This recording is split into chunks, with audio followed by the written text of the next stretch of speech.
Salut, j'espère que tu vas bien. Aujourd'hui, je souhaiterais te parler de la déesse Oshun. J'espère que tu vois à peu près qui c'est.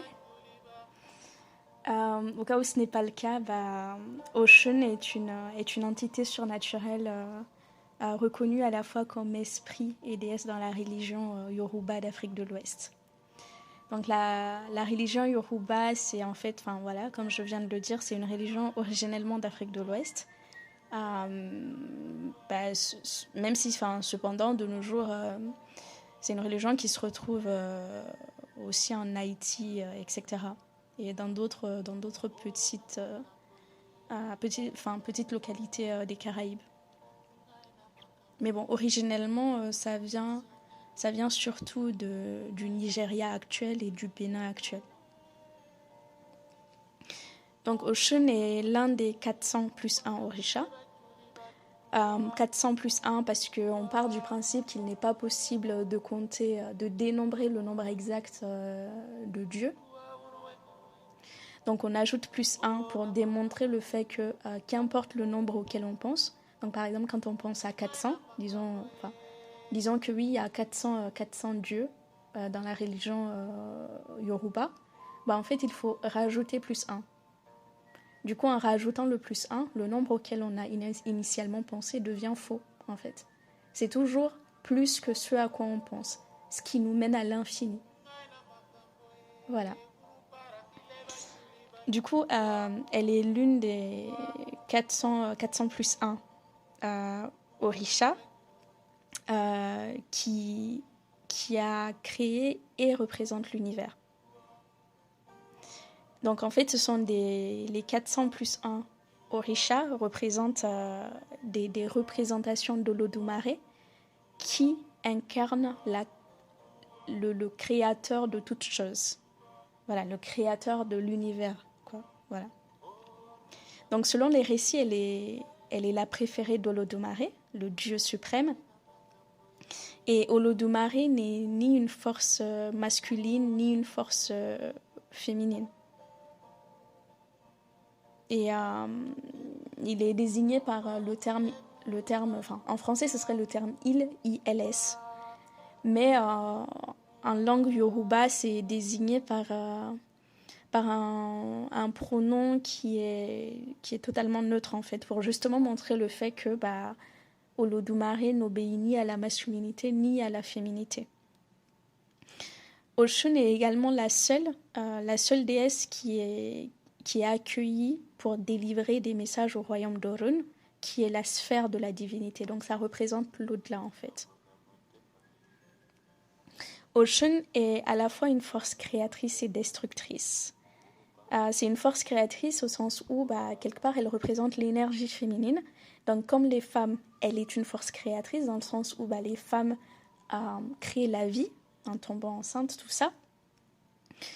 Cependant, on associe également à Oshun la destruction parce que lorsqu'elle est en colère, elle peut créer de violentes inondations et des sécheresses. Cependant, ce qu'il faut savoir avec Oshun, c'est que ses colères ne sont jamais vaines, en fait, contrairement à d'autres orishas. Oshun se met toujours en colère parce que on ne lui a pas rendu sa bonté, on ne lui a pas rendu sa gentillesse. Les hommes se sont montrés ingrats et autres, quoi. Il faut forcément un motif pour que sa colère se déchaîne au final. Comme je vous le disais tantôt, elle représente quelque part l'énergie féminine. Donc Oshun est particulièrement attentive aux femmes. notamment les femmes qui cherchent des relations significatives pour procréer justement, les femmes enceintes ou celles qui cherchent à le devenir. Elle est également invoquée par les femmes et les hommes pour avoir de la chance, de la santé, de la force pendant les périodes de défis et de changement, et aussi dans un sens plus large, les personnes qui cherchent de la prospérité.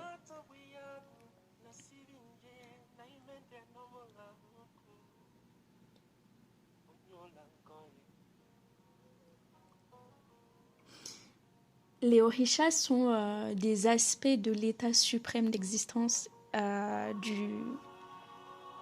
du créateur divin Olodumare, comme je vous le disais. Donc c'est un peu comme des avatars qui représentent, et chaque avatar représente une caractéristique particulière d'Olodumare.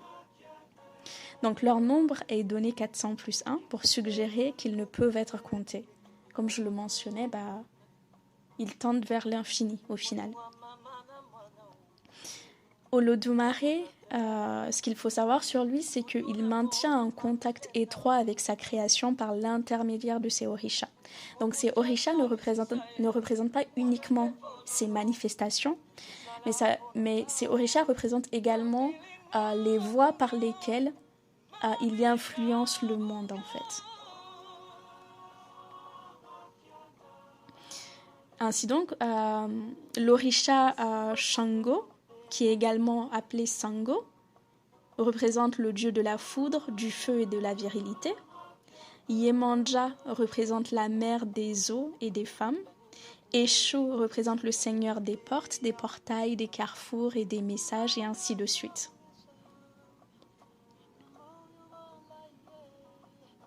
Quelque chose d'important à mentionner, c'est que bien que les orishas soient des aspects de l'expression unique de l'existence, ils étaient aussi des êtres totalement autonomes vis-à-vis d'Olodumare. Donc, chaque orisha pouvait exprimer sa propre personnalité, ses désirs, ses défauts, etc. Donc, les orishas pouvaient être jaloux, déprimés, en colère, rancuniers, etc. Dans le royaume des cieux, cependant, ce qu'il faut savoir, c'est que Olodumare était toujours informé de leur plan par Eshu. Donc, dans la mesure où les orishas avaient une forme de libre arbitre, ils pouvaient décider de ne pas obéir à Olodumare. Et lorsque des situations comme ça arrivaient, il y avait le messager Eshu qui était chargé de prévenir Olodumare de ce qui se passait en fait. Et en fonction de ça, Olodumare pouvait se mettre en colère. Et voilà, il pouvait se mettre en colère ou tenter une médiation, etc., pour apaiser les choses en fait.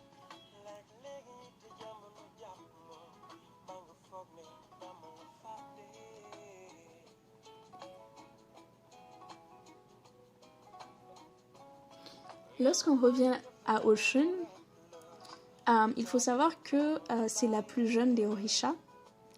Et dans la mythologie Yoruba, on part du principe qu'elle est soit la fille de Yemanja, soit sa jeune sœur, selon les différentes versions de son histoire mythologique. Au début de la création, donc, après qu'Obatala ait terminé le travail initial, Olodumare avait envoyé 17 orishas sur Terre pour mettre de l'ordre et achever le travail d'Obatala. Donc Obatala, il a créé un peu les conditions favorables à la vie sur Terre. Et du coup, pour terminer ce travail-là, 17 orishas sont descendus car ils ont été envoyés par Olodumare. Et parmi ces 17 orishas-là, ce qu'il faut savoir, c'est que 16 étaient des hommes et la seule femme était Oshun. Lorsque ces orishas sont venus sur Terre, les hommes avaient ignoré les suggestions d'Oshun, et Oshun était en train de... ces suggestions consistaient essentiellement à apporter de la beauté sur Terre, de la douceur, etc. Et ils l'ont ignoré.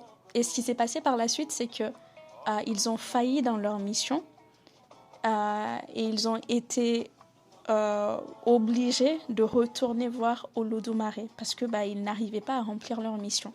Il y avait un blocage quelque part en fait. Et quand ils étaient arrivés devant Olodumare, ce dernier leur avait demandé où était passé Oshun. Du coup, ils ont admis qu'ils l'avaient ignoré. Et c'est là qu'on leur a demandé de présenter leurs excuses à Oshun et de prendre en compte ces suggestions s'ils veulent que leur mission sur Terre soit parachevée en fait. Donc là, cette histoire montre bien que les caractéristiques d'Oshun qui sont liées à l'amour, la fertilité, la beauté, etc., sont des aspects, des dimensions nécessaires, des conditions à la fois utiles et nécessaires à la vie sur Terre. Sans Oshun, il n'y a pas de vie sur Terre. Et une fois que les 16 orishas ont commencé à écouter Oshun, ils ont pu parachever leur mission sur Terre.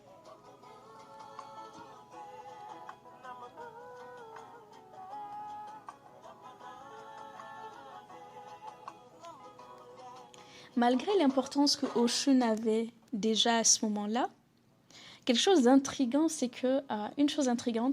c'est que elle n'avait pas de pouvoir à ce moment-là, parce que elle était trop jeune. Vous voyez, Shango était par exemple le seigneur du feu et de la foudre, Obatala le seigneur du ciel, Ogun de la métallurgie, et tous les autres orishas avaient leur propre sphère d'influence, sauf Oshun, du fait de son âge, son jeune âge. Un jour, Oshun, qui était en train d'errer dans le monde, a suscité de l'attention sur sa personne du fait de sa beauté. Du coup, Ogun avait commencé à la poursuivre parce qu'il était tombé sous son charme.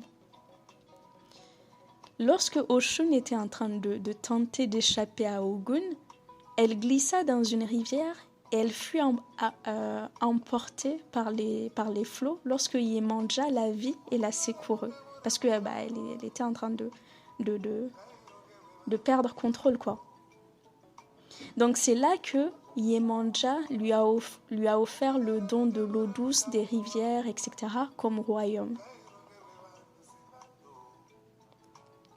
Et Yemanja a fait ça pour que Oshun puisse avoir une place de tranquillité, pour se reposer comme ça. Okay.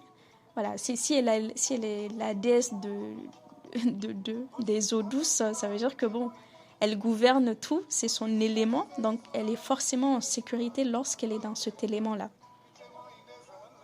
Donc Yemanja, je rappelle, elle représente sa mère en fait, dans la plupart des histoires mythologiques qui sont racontées.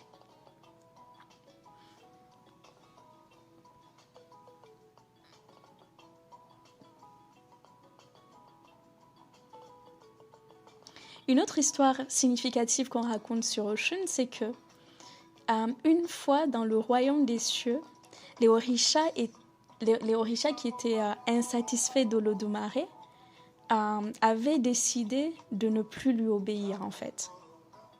Et comme d'habitude, Eshu apporta à l'être suprême la nouvelle que les orishas n'allaient plus lui obéir, et Olodumare arrêta de faire tomber la pluie. Suite à cela, une grande sécheresse s'empara de la terre. Parce que les ruisseaux, les rivières et les lacs s'étaient tous asséchés. Les orishas qui avaient finalement, qui se sont rétractés en reconnaissant qu'ils avaient... ils s'étaient rétractés en s'excusant à Olodumare, etc., en reconnaissant leur tort. Ils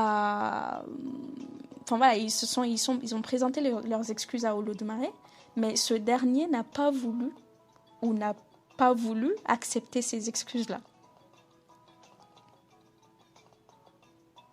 Il n'a pas pu ou il n'a pas voulu, quoi. Et c'est là que Oshun a joué un rôle très intéressant et très important. À ce moment-là, Oshun s'est transformé en Pan et s'envola vers Orun, haut dans les cieux, afin d'apporter la nouvelle du repentir des Orishas à Olodumare. Le voyage d'Oshun à ce moment-là a été long. Cependant, elle dut passer près du soleil pour atteindre Orun, Orun qui, je le rappelle, est le royaume des cieux, ce qui a terni ses plumes et de ce fait, elle en a perdu pas mal, quoi. Elle avait cependant continué malgré son épuisement, etc. Et finalement, elle est arrivée à Orun et elle est tombée dans les bras d'Olodumare sous la forme d'un vautour. Donc, à ce moment-là, Olodumare a été impressionné par son courage, sa détermination et son sacrifice, et il l'a guéri en fait, parce qu'il a été, voilà, il a été impressionné par toutes ses qualités en fait. Et c'est à partir de ce moment-là que le symbole du pan et du vautour ont été associés à Oshun. Bien que Oshun ait participé à la création du monde, comme je vous l'expliquais tantôt, puisque elle faisait partie des 17 Orishas qui étaient descendus sur Terre pour parachever le travail de création de vie, elle a également sauvé la Terre de l'extinction grâce à ses pouvoirs de création. Cependant, voilà, elle est aussi, malgré tout, elle est, comment dire, même si elle a un travail, même si elle a un pouvoir de création, elle est aussi, on parle d'elle aussi comme déesse qui gouverne l'extension sur Terre, puisqu'on part du principe que ses colères, en cas d'ingratitude des hommes, ces colères peuvent peuvent être violentes, quoi, en fait.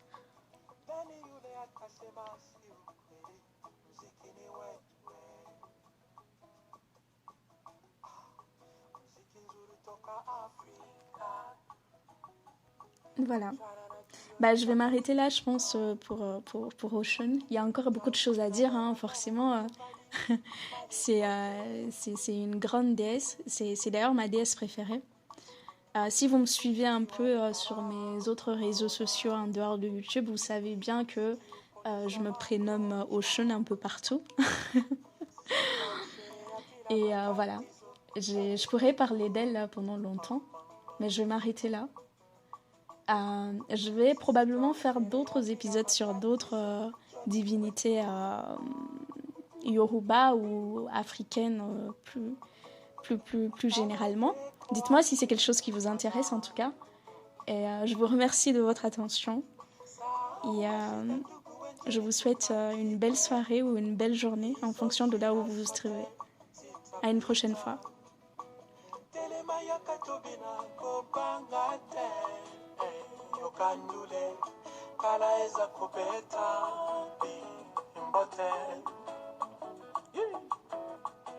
Ndule titongo na pokwa tikatosepela